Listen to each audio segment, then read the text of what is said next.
अनंत कोटि ब्रह्मांड नायक राजा धीराज योगीराज परब्रह्म श्री सच्चिदानंद सद्गुरु श्री साईनाथ महाराज।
वक्रतुंड महाकाय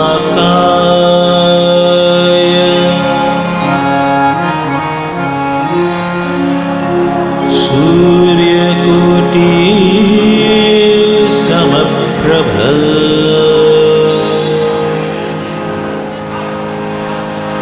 निर्विघ्नं कुरु मे देव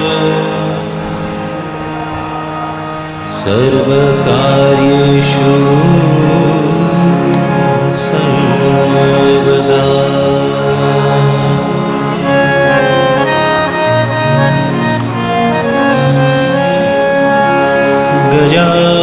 गजाननं भूतगणादिसेवितम्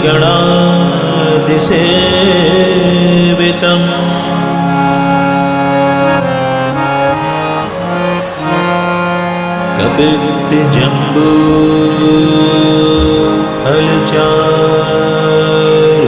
फलचारुभक्षणम्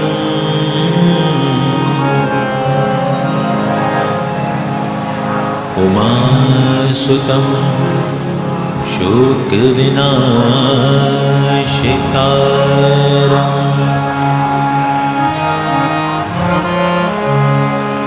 नमामि विघ्नेश्वर पादपङ्कजम्।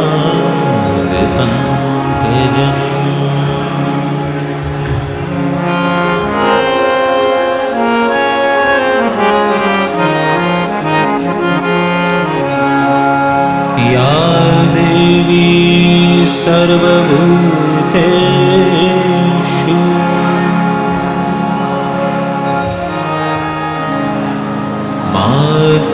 मातृरूपेण संस्थिता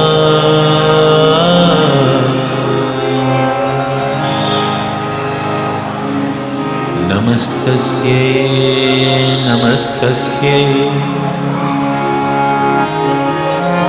नमस्तस्यै नमो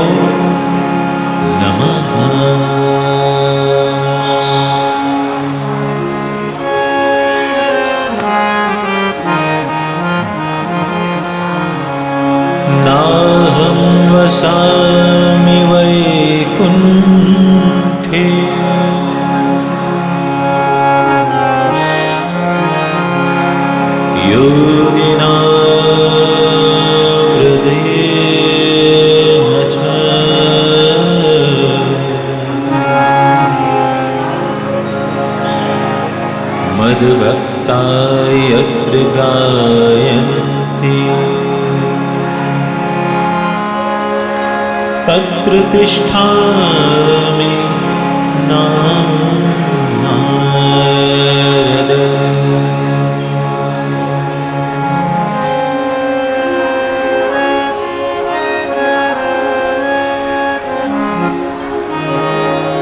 सर्वे भवन्तु सुखिनः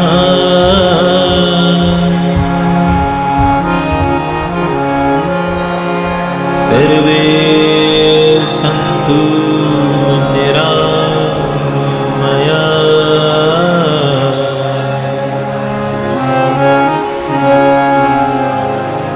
सर्वे भद्राणि पश्यन्तु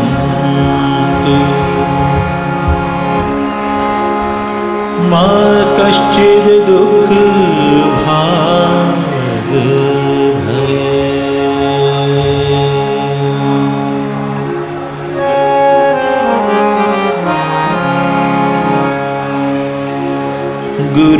गुरुर्ब्रह्मा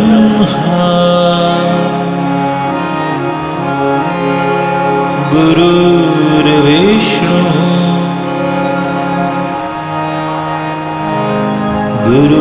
गुरुर्देवो महेश्वर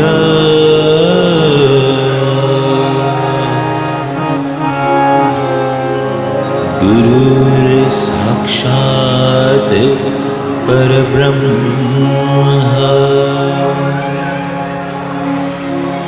तस्मै श्री गुरुवे नमः।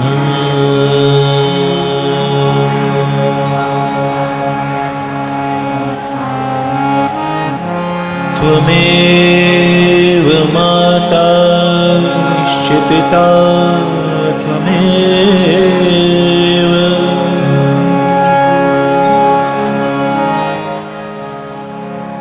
त्वमेव बन्धुश्च सखा त्वमेव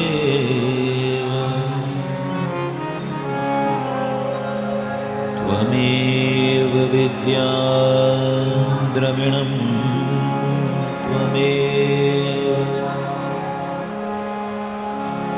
त्वमेव सर्वं मम देव देव।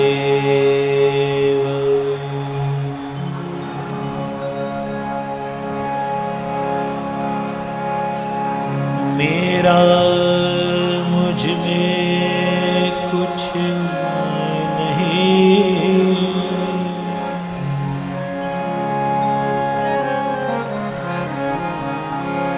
जो कुछ है वो तेरा।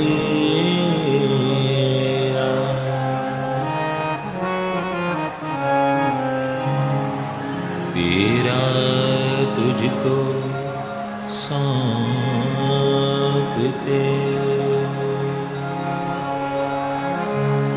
क्या लागे है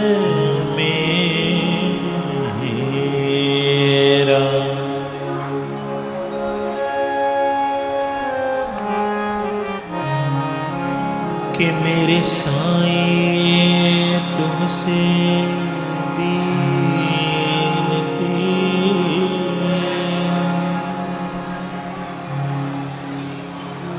दोनों साथ रख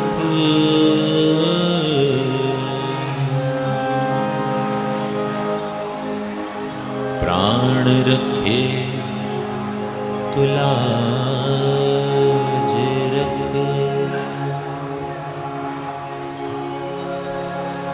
लाज बिन प्राण ना रख।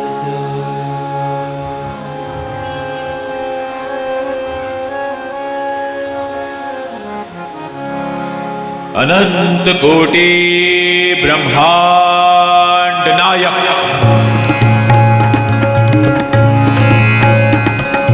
राजा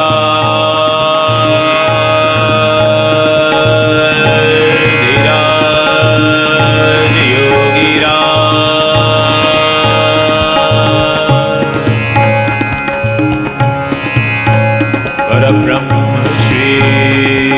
सच्चिदानंद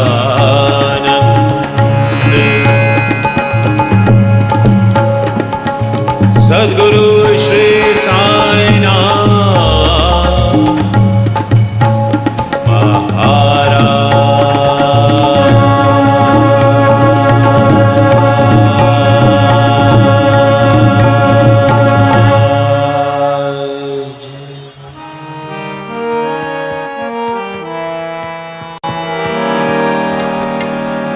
आना ही पड़ेगा तुम्हें, आना ही पड़ेगा, आना ही पड़ेगा तुम्हें, आना ही पड़ेगा, आना ही पड़ेगा तुम्हें, आना ही पड़ेगा, आना ही पड़ेगा तुम्हें, आना ही पड़ेगा, शिरडी के साईं तुम्हें आना ही पड़ेगा, शिरडी के साईं तुम्हें आना ही पड़ेगा, शिरडी के साईं तुम्हें आना ही पड़ेगा, शिरडी के साईं तुम्हें आना ही पड़ेगा, रूप सलोना दिखाना ही पड़ेगा, रूप सलोना दिखाना ही पड़ेगा, रूप सलोना दिखाना ही पड़ेगा, रूप सलोना दिखाना ही पड़ेगा, आना ही पड़ेगा,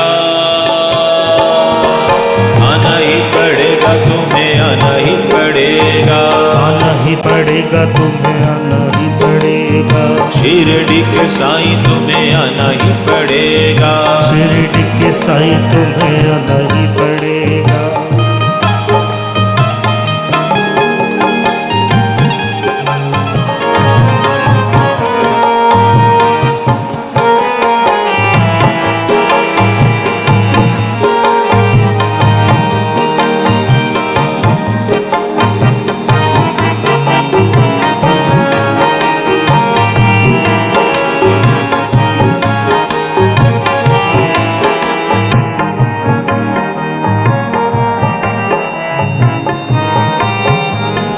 श्रद्धा सबूरी के तुम हो दाता, बिछड़ों को आपस में मिलाता, बिछड़ों को आपस में मिलाता, बिछड़ों को आपस में मिलाता, जो भी तेरे द्वारे आता, बिगड़े सारे काज बनाता, बिगड़े सारे काज बनाता, श्रद्धा सबूरी के तुम हो दाता, बिछड़ों को आपस में मिलाता, जो भी तेरे द्वारे आता, बिगड़ सारे काज बनाता, तू ही दुखड़े सबके मिटाता,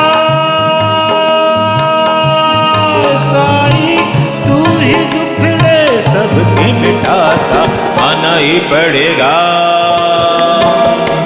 आना ही पड़ेगा तुम्हें, आना ही पड़ेगा, आना ही पड़ेगा तुम्हें, आना ही पड़ेगा, शिरडी के साईं तुम्हें आना ही पड़ेगा, शिरडी के साईं तुम्हें आना ही पड़ेगा।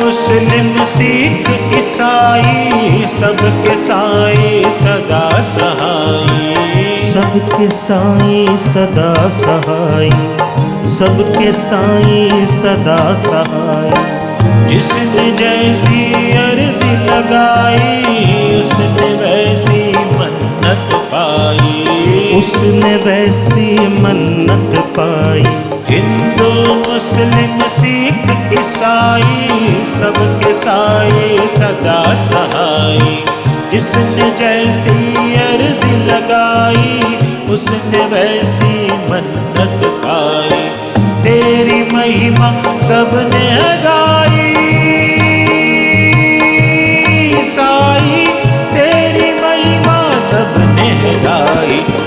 ही पड़ेगा, आना ही पड़ेगा तुम्हें, आना ही पड़ेगा, आना ही पड़ेगा तुम्हें, आना ही पड़ेगा। शिरडी के साईं तुम्हें आना ही पड़ेगा, शिरडी के साईं तुम्हें आना ही पड़ेगा।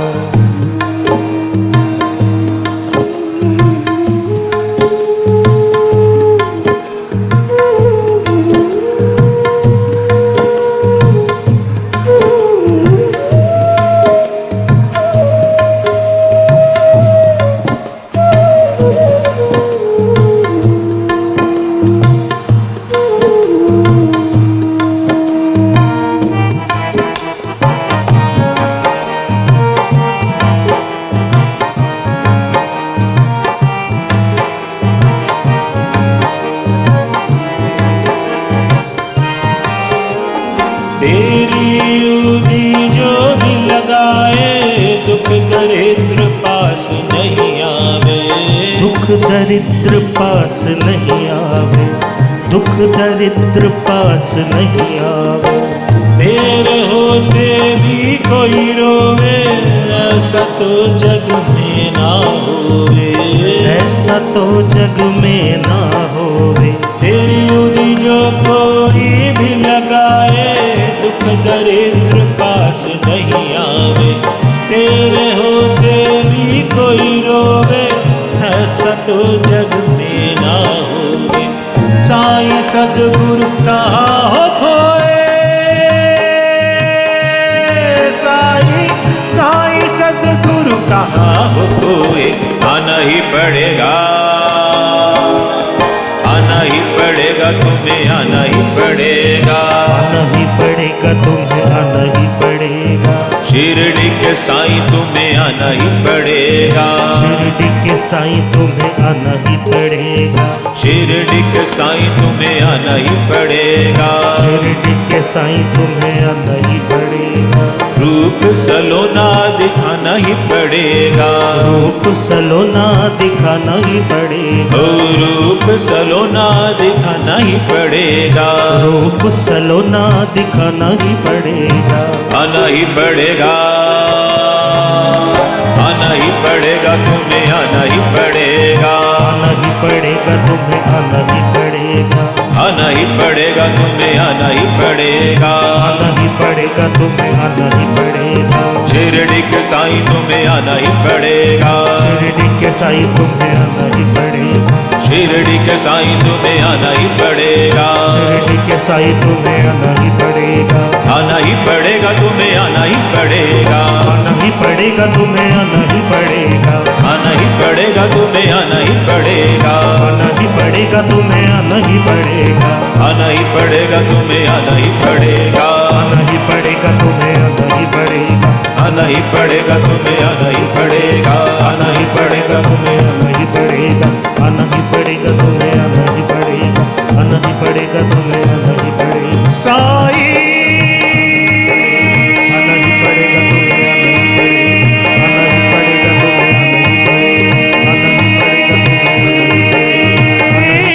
तुम्हें, आना ही पड़ेगा, आना ही पड़ेगा तुम्हें, आना ही पड़ेगा, आना ही पड़ेगा तुम्हें, आना ही पड़ेगा, आना ही पड़ेगा तुम्हें, आना ही पड़ेगा, आना ही पड़ेगा। आना ही पड़ेगा, आना ही पड़ेगा, आना ही पड़ेगा, आना ही पड़ेगा, आना ही पड़ेगा, आना ही पड़ेगा, आना ही पड़ेगा, आना ही पड़ेगा, आना ही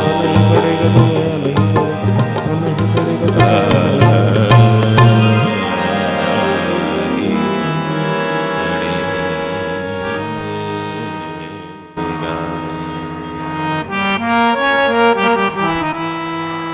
साईनाथ महाराज की जय। मेरे अंदर बैठे साईं का, आपके अंदर बैठे साईं को आलिंगन, अभिवादन, अभिनंदन और नमन। शिरडी की इस पावन धरती पर जहाँ साईं कोई 105-110 साल पहले विचरण करते होंगे, चलते होंगे, उस पावन धरा पर श्री साईं समर्पण समिति सोनीपत के भगीरथ प्रयासों से और भाई राहुल ग्रोवर की इच्छा का मान पुनः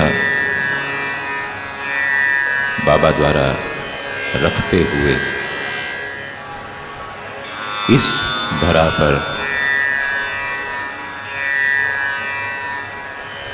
श्री साईं अमृत कथा का आयोजन आज दोपहर प्रारंभ हुआ। कहते हैं कि कथा तब तक कथा नहीं मानी जाती जब तक वो किसी के मन की व्यथा को समाप्त ना कर दे। और यकीन मानिए हम सब के मन में बहुत सारी व्यथाएं होती हैं जिनको लेकर के हम बाबा के दर पर आते हैं। हम दुनिया से झूठ तो बोल सकते हैं कि हमारे मन में कोई व्यथा नहीं है, बाबा ने जो दिया है उससे हम बहुत खुश हैं, बाबा ने इतना दिया है, बाबा ने उतना दिया है, ये सब हम झूठ बोल सकते हैं दुनिया से, लेकिन अपने आप से तो सच बोलना पड़ता है।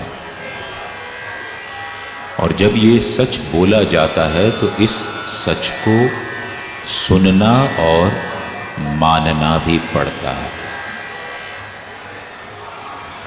नहीं सुनेंगे, नहीं मानेंगे तो व्यथा महाव्यथा में तब्दील हो जाएगी, परिणीत हो जाएगी।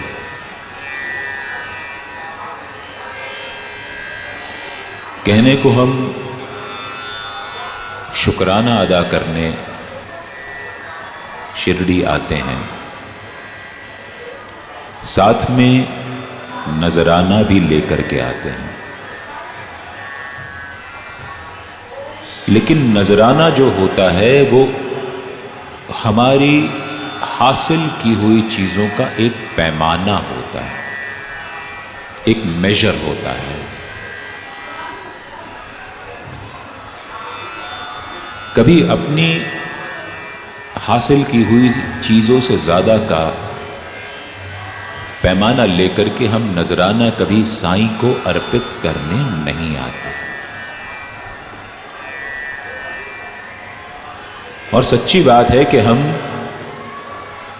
उसको देंगे भी क्या जिसने हमको पग पग पर दिया है, और जो देता रहता है, जो कभी अपने हाथ रोकता नहीं है, उसको हम आखिर दे भी क्या सकते हैं।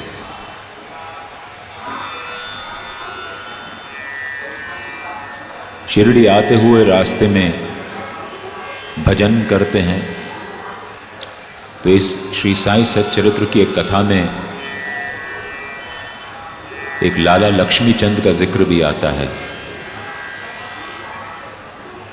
जिसमें लाला लक्ष्मी चंद जब ट्रेन में आ रहे थे तो कुछ लोगों के साथ भजन में सुर मिला रहे थे, लेकिन साथ में बाबा की तफ्तीश भी कर रहे थे।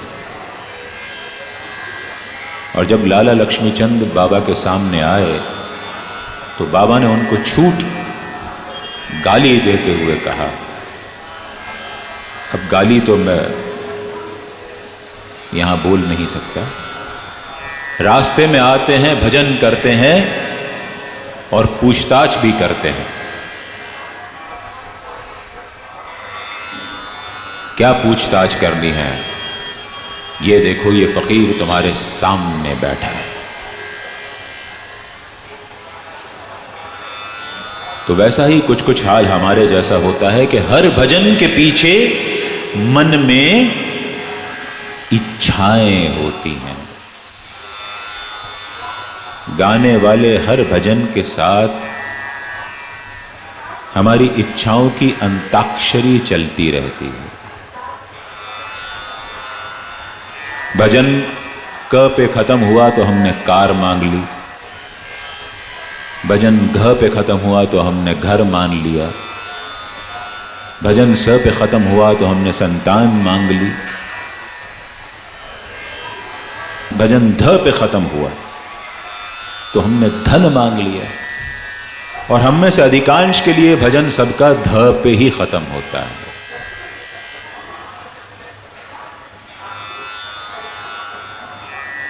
और ये नहीं समझते कि जब ये ध से प्राप्त होने वाला धन धरा नहीं जाता तो ये धमाके के साथ धराशायी भी हो जाता है। ये परेशान भी करता है। और ये कैसे परेशान करता है, इसकी एक बड़ी सुंदर वानगी इस श्री साईं सच्चरित्र की एक कथा में दी हुई है।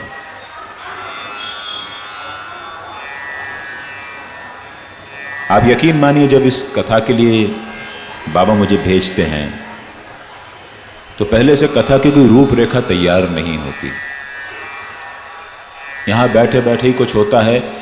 और आज सवेरे जब मैं बाबा की कृपा से, अनुमति से, जब बाबा के दर्शन करके, राजेश जी भी साथ में थे मेरे, वर्षा जी भी साथ में थी,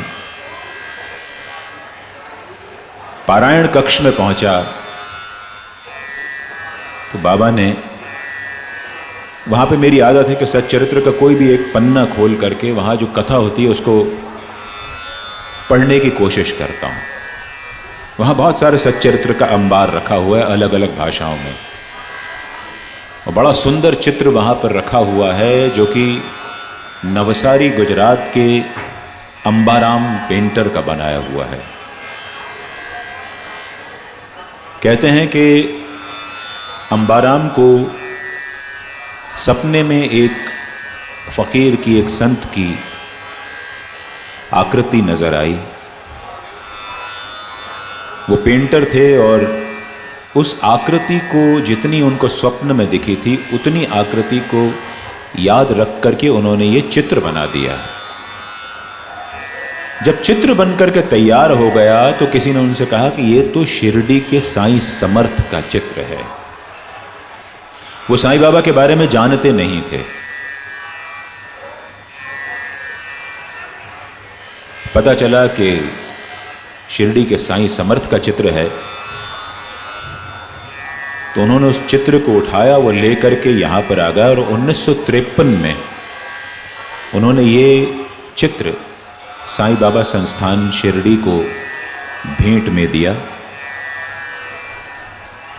और कई कई सालों तक ये चित्र चावड़ी में जो महिलाओं का खंड है, जो सेक्शन है, उसमें सजा हुआ वहीं पर रखा रहा। बाद में जब पारायण कक्ष यहाँ पर अमीदास भवानीदास मेहता की समाधि के सामने स्थापित हुआ तो ये चित्र उस पारायण कक्ष में स्थापित कर दिया गया।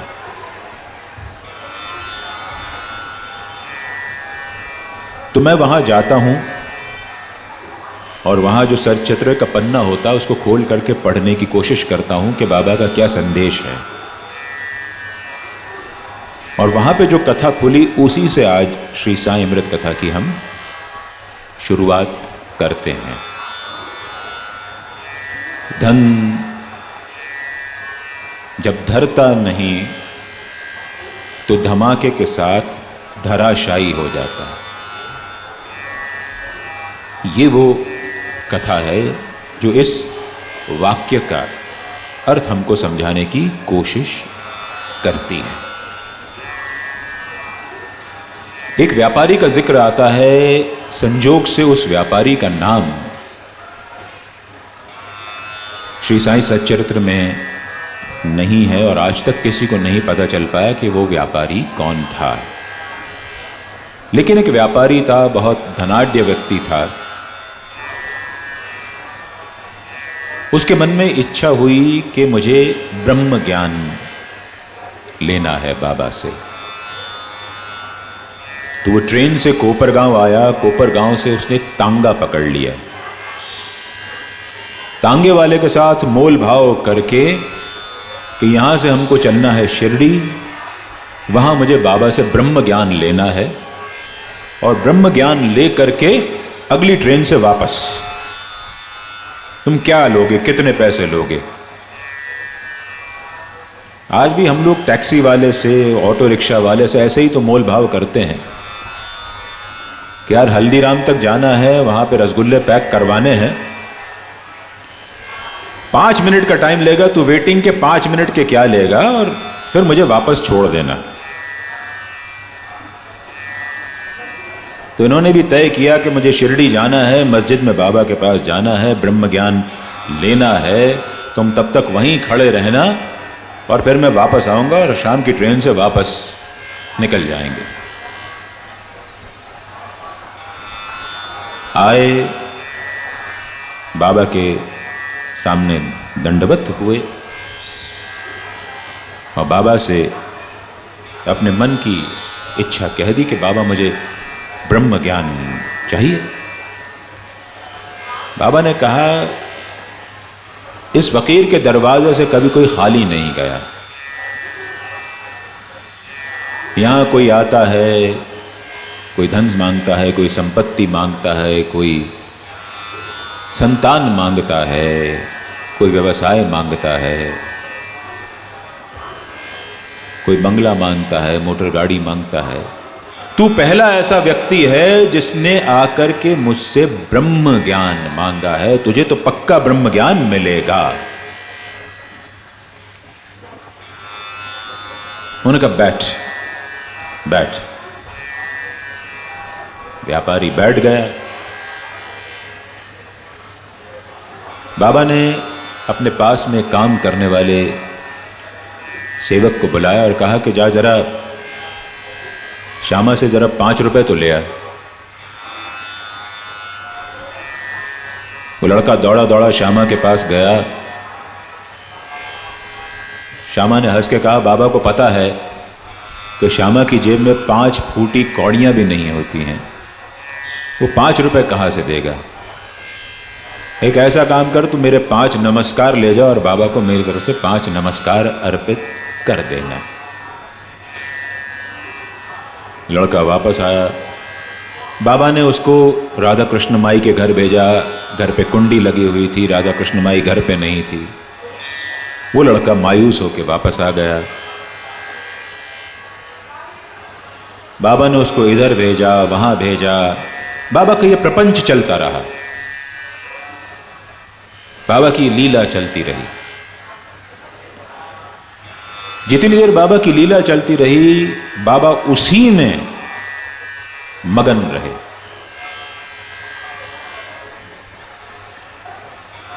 और यहां इन व्यापारी का ब्लड प्रेशर बढ़ता जा रहा था। अब जाहिर बात है कि रुकने की व्यवस्था सोच के आए नहीं थे।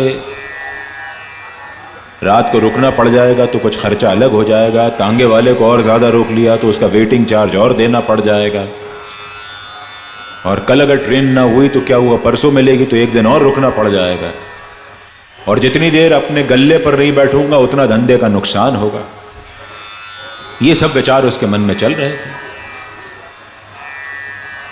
तो उसने उतावलापन दिखाया और बाबा से कहा, बाबा आप ब्रह्म ज्ञान दे दो, मुझे तो जाना है। बाबा ने कहा, मुझे 5 रुपयों की जरूरत थी, मुझे सिर्फ 5 रुपयों की जरूरत थी, और तेरी जेब में उसके 50 गुना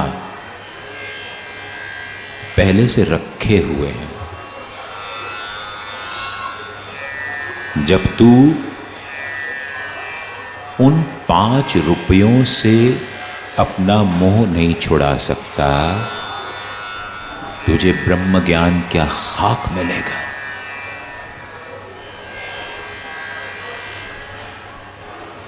इस श्री साईं सच्चरित्र में लिखा है कि वहां मौजूद लोगों ने देखा कि उस व्यापारी ने अपने जेब से रुपए निकाल करके गिने और उसकी जेब में कुल 250 रुपए, यानी बाबा द्वारा चाहे गए से 50 गुना अधिक थे। जब तू 5 रुपए से अपना मोह नहीं छुड़वा सकता, तू ब्रह्म ज्ञान क्या हासिल करेगा। बाबा ने उसको समझाया, और ये श्री साईं सच्चरित्र में लिखा हुआ है कि जब तक हम 5 प्राण, प्राणाय स्वाहा, अपानाय स्वाहा, व्यानाय स्वाहा, उदानाय स्वाहा, समानाय स्वाहा, जब ये हम बाबा को भोग लगाते हैं, दोपहर की जब आरती होती है तो आरती के पहले भोग लगाया जाता है, धूप आरती जब होती है तो आरती के बाद भोग लगाया जाता है, और ब्राह्मण देव जो बाबा की सेवा में लगे हैं वो इसी भाव के साथ कि हमारे शरीर में जो 5 प्राण हैं, प्राणाय स्वाहा यहां तक का हिस्सा, अपानाय स्वाहा, व्यानाय स्वाहा, उदानाय स्वाहा, समानाय स्वाहा, ये हम अर्पित करते हैं। एक बार नहीं, 2 बार अर्पित करते हैं। पहली बार अर्पित करने के बाद बोला जाता है मद्यपानीयम समर्पयामि पुनर्नैवेद्यम निवेदयामि,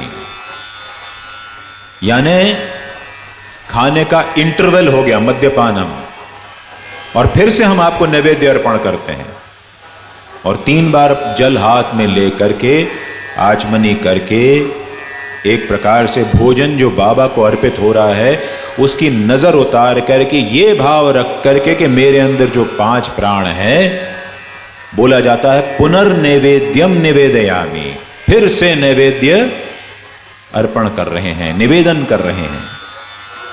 फिर बोलते हैं आंख बंद करके, क्योंकि भगवान जब खाते हैं तो उनकी ओर देखा नहीं जाता, उनको नजर ना लग जाए, इसलिए ये भाव होता है। इसीलिए हम हाथ आंख के आगे रखते हैं, थाली में से ग्रास लेते हैं, निवाला लेते हैं इस प्रकार से, और एक एक प्राण के साथ सांकेतिक रूप से निवाला उठा करके बाबा को अर्पित किया जाता है। ओम प्राणाय स्वाहा, ओम अपानाय स्वाहा, ओम व्यानाय स्वाहा, ओम उदानाय स्वाहा, ओम समानाय स्वाहा, ये भाव होता है। 5 प्राण। इसके बाद बोला जाता है हस्त प्रक्षालनम समर्पयामि, मुख प्रक्षालनम समर्पयामि, यानी आपके हम हाथ धुलवाते हैं, आपके मुख धुलवाते हैं। उसके बाद भगवान को तांबूल यानी पान अर्पित किया जाता है, पूरा भोजन हो जाता है। तो जब तक कि तू 5 प्राण, 5 इंद्रियां, मन, बुद्धि और अहंकार तू मेरे चरणों में अर्पित नहीं करता, तब तक तुझे ब्रह्म ज्ञान प्राप्त नहीं हो सकता। तो यहां जब हम सब अहंकार लेकर के आते हैं कि हम साईं को कुछ दे करके जाएंगे, अर्पण करके जाएंगे, ये अहंकार आता है कि हम शिरडी आए हैं, अरे हम और आप शिरडी आ ही नहीं सकते जब तक कि वो बुलाए नहीं। तो हम क्यों कहते हैं कि हम शिरडी आए हैं या जा रहे हैं? हम तो शिरडी चले,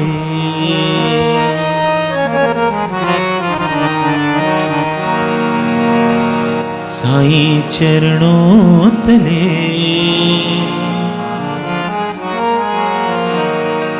हम तो शिरडी चले साईं चरणों तले, हम तो शिरडी चले साईं चरणों तले, जिनकी छाया में दुनिया की आशा पले। हम तो शिरडी चले साईं चरणों तले, हम तो शिरडी चले साईं चरणों तले, जिनकी छाया में दुनिया की आशा पले। हम तो शिरडी चले साईं चरणों तले।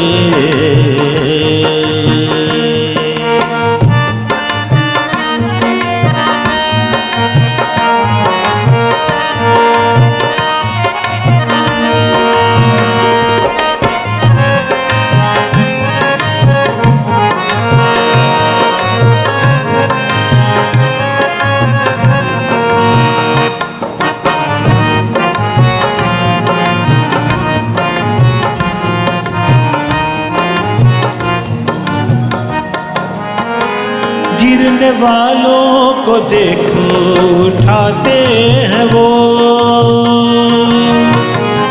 गिरने वालों को देखो उठाते हैं वो, भटके राही को रास्ता दिखाते हैं वो, भटके राही को रास्ता दिखाते हैं वो। उनके दर्शन से बादल दुखों का छटे, उनके दर्शन से बादल दुखों का छटे, उनकी छाया में दुनिया की आशा पले। हम तो शिरडी चले साईं चरणों तले, हम तो शिरडी चले साईं चरणों तले।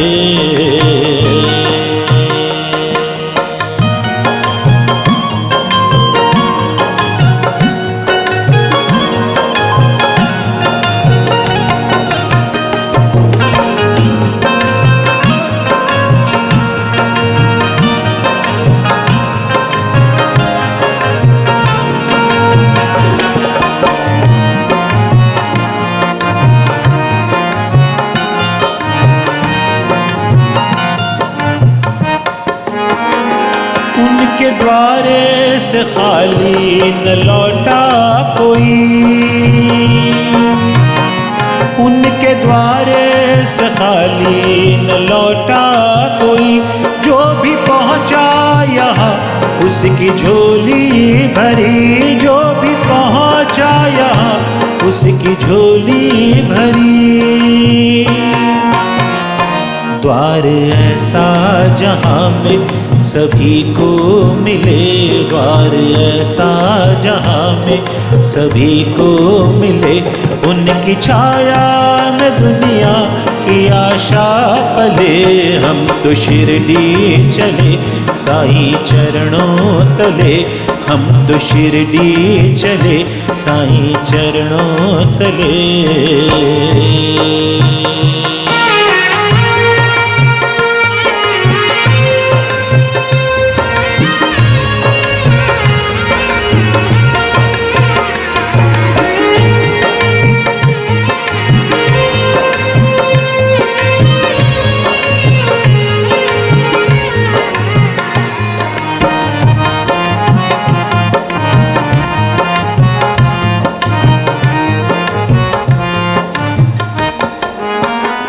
उनके चरणों में सब कुछ मैं अर्पण करूं,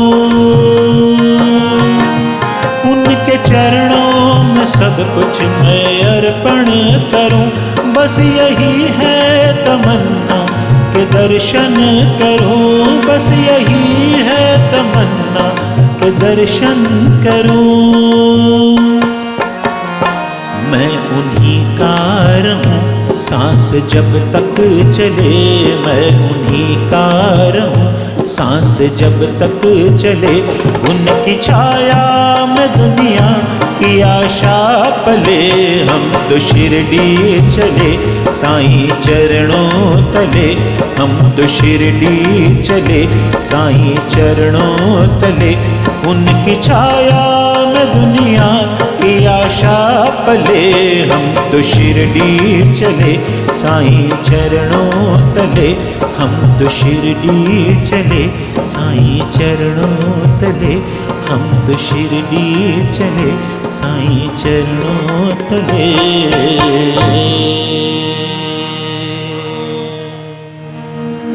तो उस व्यापारी को शिरडी आना उसका निष्फल नहीं हुआ। उसे ब्रह्म ज्ञान मिला कि नहीं मिला ये हमको नहीं पता, लेकिन उसको ब्रह्म ज्ञान पाने का रास्ता बाबा ने सुझा दिया।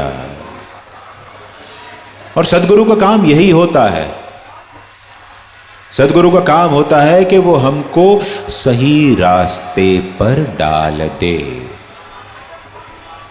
सदगुरु का काम होता है कि वो हमको उंगली पकड़ करके उस रास्ते पर चला दे जो रास्ता सही है।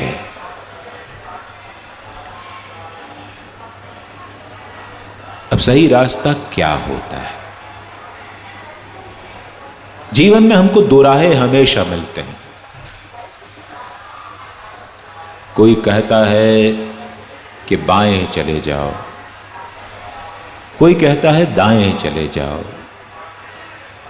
और बाएं और दाएं में हमको यही समझ में नहीं आता कि सही रास्ता कौन सा है और गलत रास्ता कौन सा है, क्योंकि हम में विवेक नहीं होता है। हम में विवेक नहीं होता।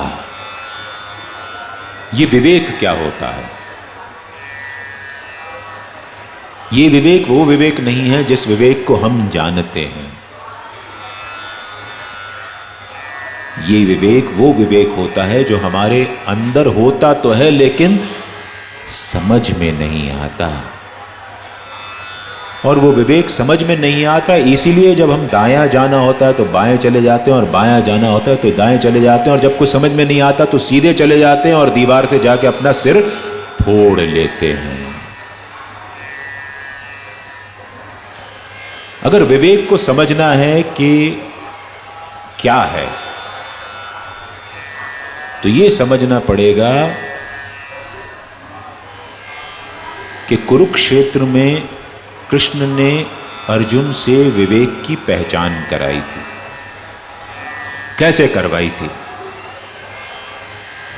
हम सब जानते हैं कि विश्व के सबसे होनहार धनुर्धर आर्चर अर्जुन थे।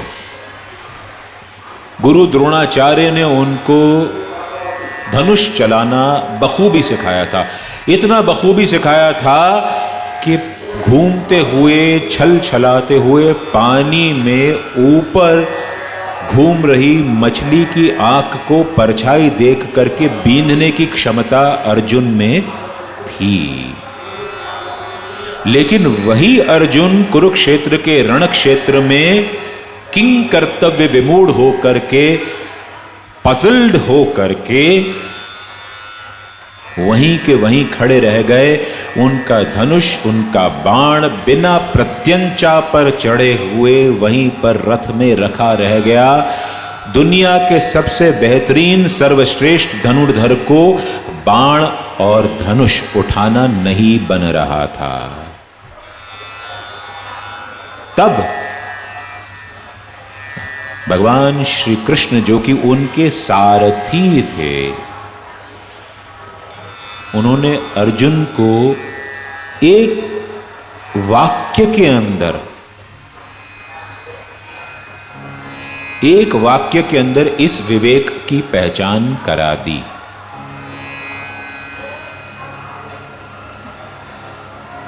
उन्होंने अर्जुन से कहा कि हे पार्थ, तुझे इस जीवन में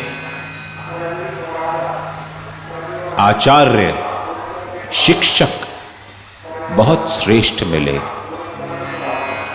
जिन्होंने तुझे दुनिया का सर्वश्रेष्ठ धनुर्धर बनने में मदद की, लेकिन तुझे वो गुरु आज तक के नहीं मिला जो कि तुझे इस बात का ज्ञान दे सके कि ये बाण कब उठाना है और किस पर साध करके किस समय चलाना है।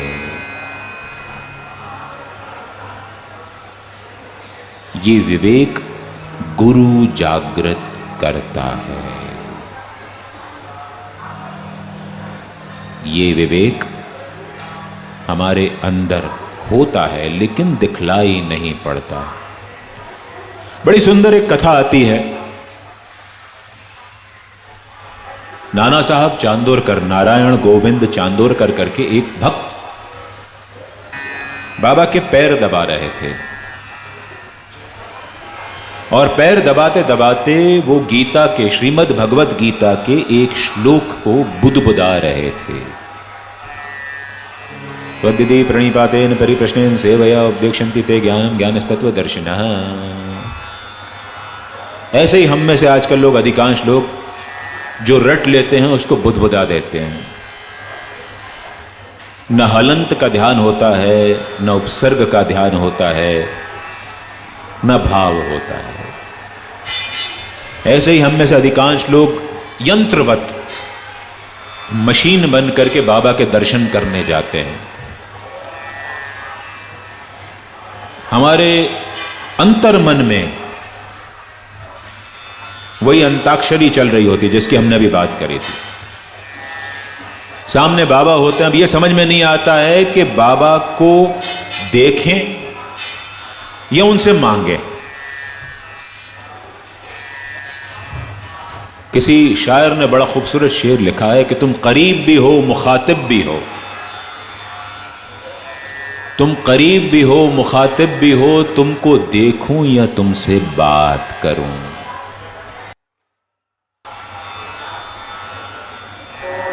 ऐसा ही होता है बाबा के साथ कि उनको देखें जिस काम के लिए हम शिरडी आए हैं, या उनसे मन की सारी बात कह डालें।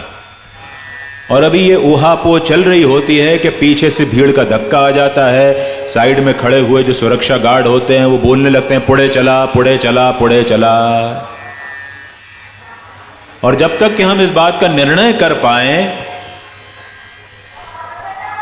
कि हमें करना क्या है, हम मंदिर के दरवाजे से बाहर हो जाते हैं। न मन भरता है, न आंखें भरती हैं, न आत्मा तृप्त ही हो पाती है। यही क्रम चलता है। तो नाना साहब चांदोरकर इस श्लोक को बुदबुदा रहे थे। बाबा ने कहा, नाना क्या बुदबुदा रहा है, जरा फिर से बोल। नाना ने अब की बार थोड़ा स्पष्ट करके बोला, त्वद्दिधि प्रणिपातेन परिप्रश्नेन सेवया उपदेक्ष्यन्ति ते ज्ञानम ज्ञानस्तत्त्वदर्शिनः।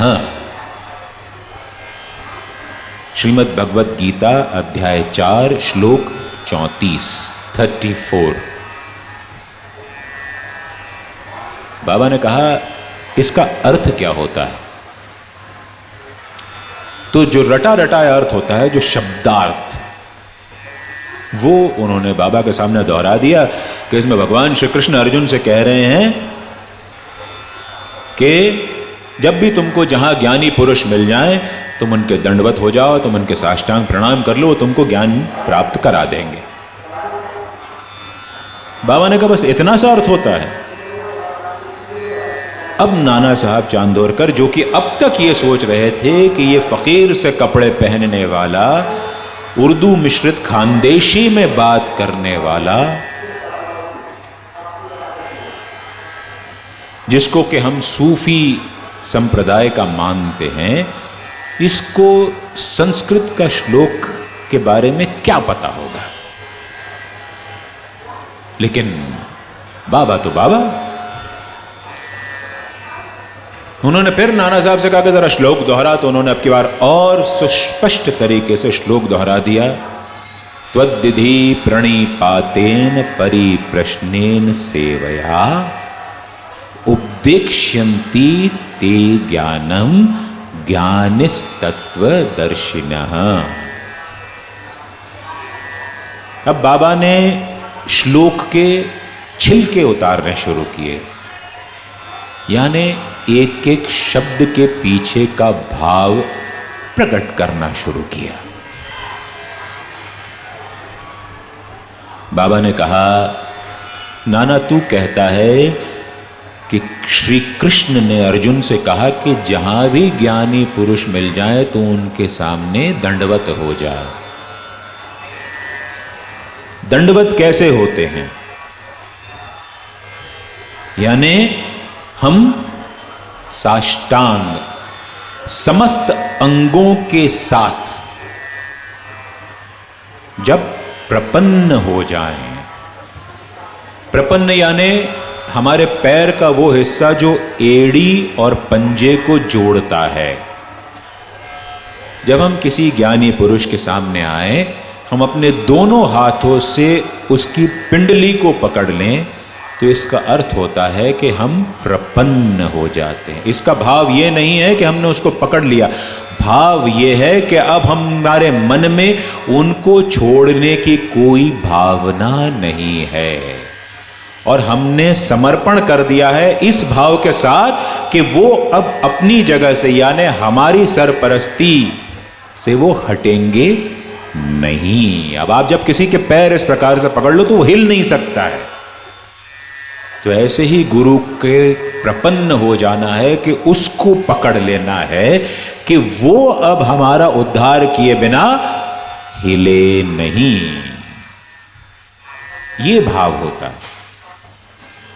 फिर बाबा ने कहा कि तुम्हें उसके आगे सिर्फ शरीर से दंडवत नहीं होना, तुम्हें सर्वस्व अर्पण कर देना है। हम लोग बोलने को तो बड़ी आसानी से ये शब्द बोल जाते हैं सर्वस्व। जब हम इसकी संधि विच्छेद करते हैं तो बनता है सर्व यानी सब कुछ और स्व यानी मैं, सर्वस्व।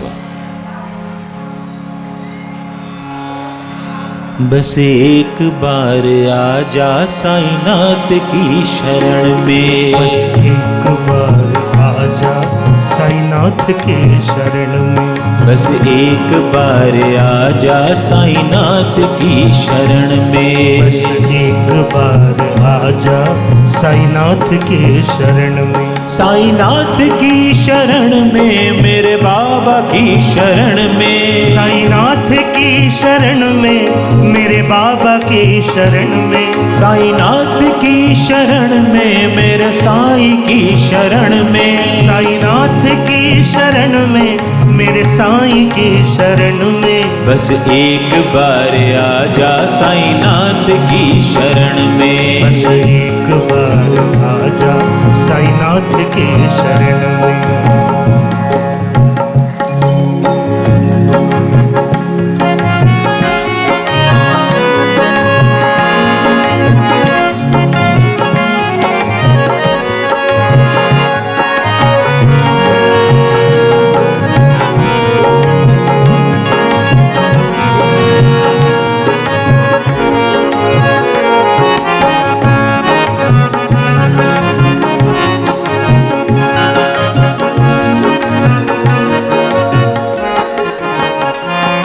सर्वस्व कर दे अर्पण साईनाथ की शरण में, सर्वस्व कर दे अर्पण साईनाथ की शरण में, जीवन की डोर सौंप दे उनके ही हाथ में, जीवन की डोर सौंप दे उनके ही हाथ में, सर्वस्व कर दे अर्पण मेरे बाबा की शरण में, सर्वस्व कर दे अर्पण मेरे बाबा की शरण में, जीवन की डोर सौंप दे साईं के हाथ में, जीवन की डोर सौंप दे साईं के हाथ में, फिर भय न कोई होगा,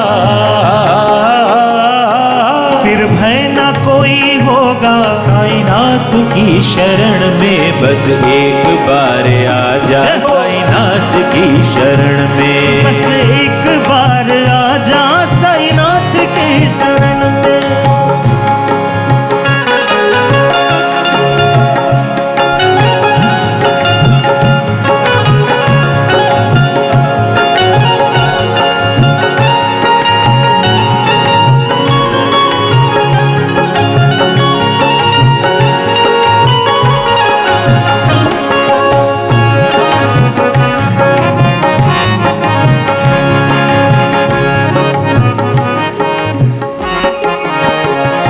श्रद्धा से सर झुकाकर साईनाथ की शरण में, श्रद्धा से सर झुकाकर साईनाथ की शरण में। विश्वास अटल रखना साईनाथ की शरण में, विश्वास अटल रखना साईनाथ की शरण में। श्रद्धा से सर झुकाकर मेरे बाबा की शरण में, श्रद्धा से सर झुकाकर मेरे बाबा की शरण में। विश्वास अटल रखना मेरे साईं की शरण में, विश्वास अटल रखना मेरे बाबा की शरण में। निर्मल हृदय रहेगा,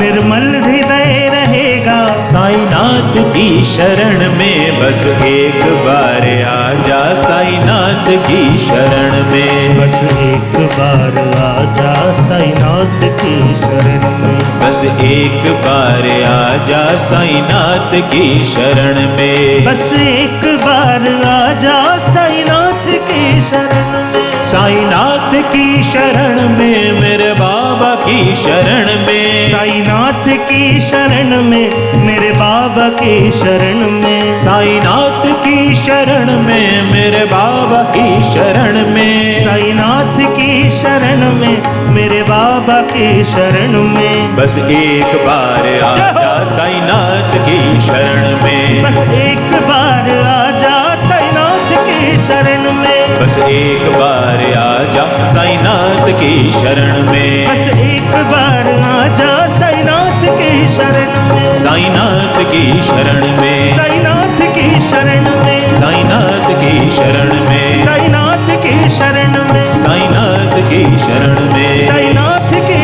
शरण में। साईनाथ की शरण में। बस एक बार आ जा साईनाथ की शरण में। तो बाबा ने कहा कि समर्पण कर दो। जब कोई ज्ञानी पुरुष मिले तो केवल शारीरिक रूप से दंडवत नहीं होना है, साष्टांग नहीं करना है। जब साष्टांग कहते हैं अष्ट अंग, स और अष्ट अंग, और अष्ट अंग में अंतर्मन भी आ जाता है। साष्टांग समर्पण करना है, और समर्पण करना है कैसा करना है? बिना शर्त समर्पण करना है। कंडीशनल सरेंडर नहीं, अनकंडीशनल सरेंडर। बाबा मैं तुम्हारी शरण में आता हूं, तुम मेरा ये काम कर दो, ये कंडीशनल सरेंडर हुआ। और अनकंडीशनल सरेंडर हुआ, बिना शर्त समर्पण हुआ कि बाबा अब तो मैं तुम्हारी शरण में हूं, मेरा अच्छा हो तुम जानो, मेरा बुरा हो तुम जानो। मेरा अच्छा होगा तो तुम्हारी जय जयकार होगी, मेरा बुरा होगा तो तुम्हें भी कहीं सर झुकाना पड़ जाएगा। तो जब ऐसे ज्ञानी पुरुष मिले हैं नाना, तो तुम बिना शर्त उनके आगे समर्पण कर दो।